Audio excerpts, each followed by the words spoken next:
It was supposed to be a routine night. That was the part that stayed with Nadia Voss long after everything else had faded. Not the flashing lights, not the cold concrete of the holding bench, not even the sound of her own voice shaking when she tried to explain herself. What stayed was the ordinary feeling of driving home at 2:14 in the morning, windows cracked, shoes off, the kind of tired that settles into your bones after a 12-hour ICU shift. The kind of tired that makes the familiar streets feel like a kindness. She had been a combat medic in the Army for 6 years before she became a critical care nurse. She'd done 2 rotations in Germany, 1 in Kuwait. She knew how to function under pressure. She knew how to stay calm when everything around her was falling apart. But nothing in her training had prepared her for what happened on Route 9 that night. The lights came up behind her about 3 miles from her apartment, blue and white, strobing in the rearview mirror. Nadia felt the reflex before the thought, shoulder tension, slower breath, both hands visible on the wheel. Old habits. She pulled to the right and stopped. The officer took his time. She watched him in the side mirror, sitting in the cruiser for almost 2 full minutes before the door opened. She reached for registration in the glove box. Her military ID was already in her coat pocket. She kept it there out of habit, along with her hospital badge. When the window came down, the cold hit her face. Lice and registration. His name tag read Dillard. He was young, maybe late 20s, with the particular stiffness of someone who hadn't yet learned to carry authority without gripping it too hard. He shone his flashlight across the seat, across her face, down at her scrubs. "You know why I pulled you over?" "No, sir," Nadia said. She handed him the documents. "Is there a problem?" "You were drifting, left of center twice." She hadn't been. She knew she hadn't been. She'd been driving the same road for 3 years, and she drove the way she did everything, deliberately, carefully. But she kept her voice level. "I just finished a 12-hour shift at Mercy General. I'm a critical care nurse. I'm a little tired, but I'm fine to drive." Dillard didn't look at her badge. He looked at the registration, then at her license, then back at her face with an expression she recognized but couldn't quite name yet. It wasn't suspicion exactly. It was something closer to decision, like he'd already made up his mind before he walked up to the car.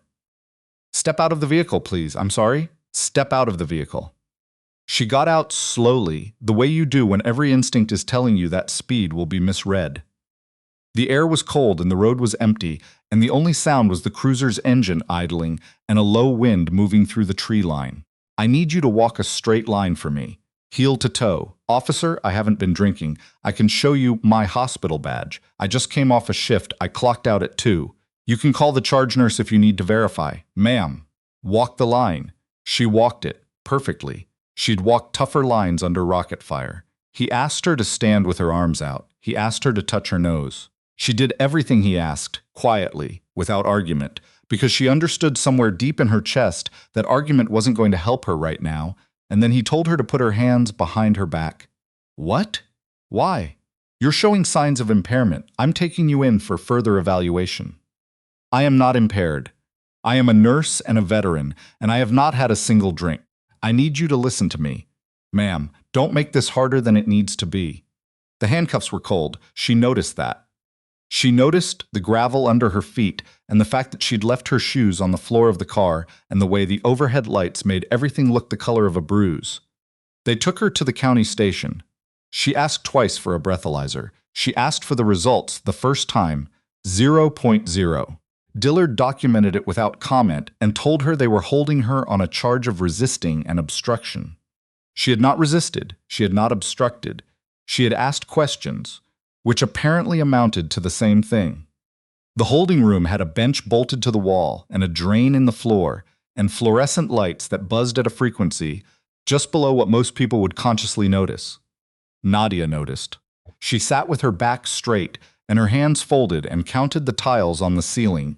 47, if you included the half ones near the vent and thought about the patients she'd left behind. Mrs. Tanner in Bay 4, the one with the septic lines who needed her drip checked every 90 minutes. The boy Marcus, 14 years old, post-op from an appendectomy, whose mother had squeezed Nadia's arm before the shift ended and said, "You'll keep an eye on him, won't you?" She thought about all the things she was not able to do right now, sitting on a bench in a county holding room, because a man with a badge had decided she looked like a problem. Around 4 in the morning, a second officer came in. His name was Sergeant Holbrook. He was older, somewhere in his late 40s, with a face that had accumulated the kind of lines that come from years of outdoor work and the particular weariness of someone who has seen too many bad decisions made by younger men. He sat down across from her without the stiffness Dillard had, just pulled a chair around and sat like someone who intended to stay a while. "Mrs. Voss, it's Nadia. Nadia." He nodded. "Tell me what happened. From the beginning. Don't skip anything." So she told him. All of it. The shift, the drive, the lights in the mirror, the field sobriety test she'd passed without question, the breathalyzer that showed nothing because there was nothing to show. She told him about asking for the test twice. She told him about the handcuffs. Holbrook listened without interrupting. When she finished, he was quiet for a moment. "Were you in uniform when he stopped you?" "Scrubs and my hospital badge. My military ID was in my pocket. I told him about my service. I offered to show him everything. Did he look at any of it?" "No." Another silence. Holbrook put his pen down. "The dashcam footage has been pulled," he said carefully. "From Dillard's cruiser. There's also footage from the intersection camera at Route 9 and Miller." Nadia waited. "You weren't drifting." She had known that. She had known it standing on the cold road with her arms out and her shoes in the car, and a stranger deciding what kind of person she was, before she'd had a chance to be any kind of person at all. But hearing it said out loud by someone with the authority to say it and mean it, something in her chest shifted, and she had to look at the ceiling for a moment to keep herself from doing something she didn't want to do in a county holding room. "I'd like to call someone," she said, "if that's still allowed." "It was always allowed," Holbrook said quietly. "I'm sorry nobody told you that." She called her friend Tatum, who was a paralegal, and who arrived at the station at 6:15 wearing yesterday's clothes and the particular expression of someone who had not slept and did not care. Tatum sat with her while the paperwork was processed and said almost nothing, which was exactly the right amount. By 7 in the morning, Nadia was free to go.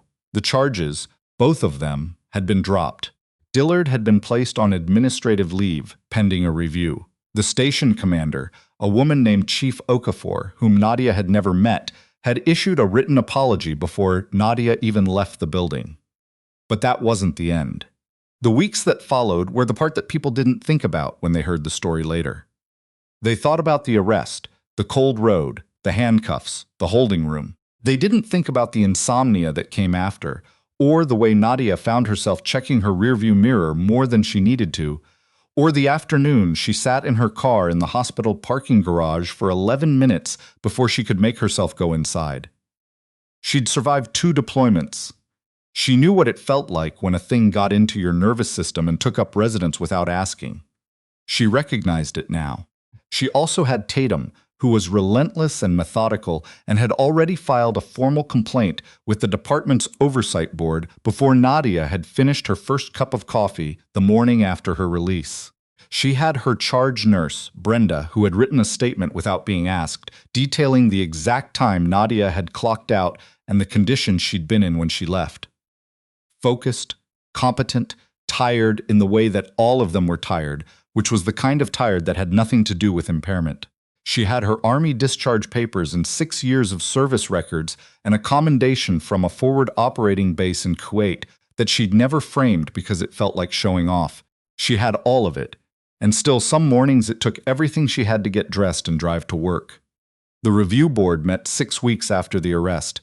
Nadia was asked to testify. She sat in front of a panel of 5 people and spoke for 40 minutes, clearly and without notes, the way she presented patient cases at morning rounds. She described the stop. She described the test.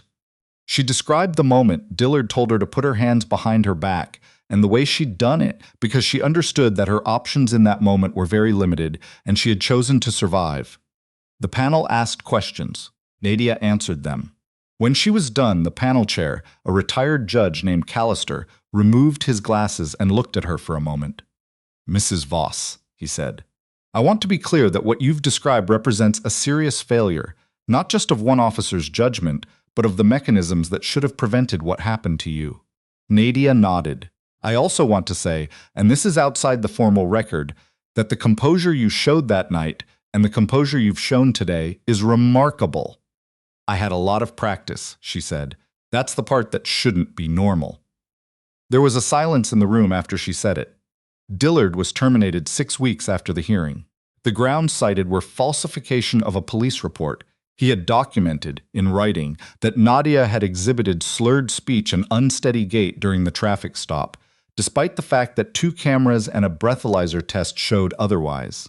The county settled with Nadia out of court for an amount she wasn't permitted to disclose, which she put into a fund she set up for emergency legal assistance for healthcare workers who couldn't afford representation. Sergeant Holbrook retired 3 months later. At his retirement gathering, a low-key thing at a bar near the station, nothing formal, someone put together a slideshow of cases from his 22 years, the usual mix of hard moments and small victories. Nadia heard about it from Tatum, who had heard about it from someone else. She wasn't there. She hadn't been invited, exactly, but she sent him a card. She wrote one line inside it. "Thank you for sitting down." He wrote back 2 weeks later. His handwriting was the careful, cramped kind of someone who had never entirely trusted pens. "You would have gotten there without me," he wrote, "but I'm glad I could make it a little faster." She kept the card in her locker at the hospital, behind her extra badge lanyard and the photo from her second deployment, herself and 3 other medics squinting into a desert sun, laughing at something just outside the frame. The policy changes took another 4 months to clear the county's administrative process. New mandatory body camera protocols, a revised field sobriety documentation standard that required a second officer to sign off on any arrest for suspected impairment when the breathalyzer showed negative, a formal training component on bias recognition that applied to every officer below the rank of sergeant. None of it was enough. She would have been the first to say so. There were still roads in this country where a woman driving home from a hospital shift in the early hours of the morning could end up in handcuffs because someone had decided without evidence that she looked like a problem. There would still be people without Tatum, without the Dashcam footage, without 6 years of service records and a charge nurse who answered the phone at 7 in the morning. There would still be people who didn't get out, but something had changed. She had made something change.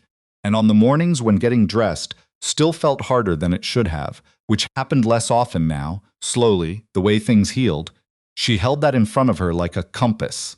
She had done a 12-hour shift in the ICU and then driven home on a road she knew and ended up in a county holding room counting ceiling tiles. She had sat across from a man with a pen and told him the truth about everything. She had walked into a review board and said the thing that made the room go quiet, that's the part that shouldn't be normal. And somewhere in that county, a policy had changed. A form had been revised. A training session had been scheduled. It wasn't everything, but it was something that had not existed before her. She clocked in for her next shift at 6:45. She checked on Mrs. Tanner, doing better, infection markers down, ready to move out of the ICU by end of the week. She stopped by the room where Marcus had been, but he'd been discharged 2 days earlier. His mother had left a card at the nurse's station with a drawing Marcus had made. A crayon figure in blue scrubs with the word hero written in unsteady capital letters above it. Nadia looked at it for a long time. Then she pinned it next to the photo in her locker, laced up her shoes, and went back to work.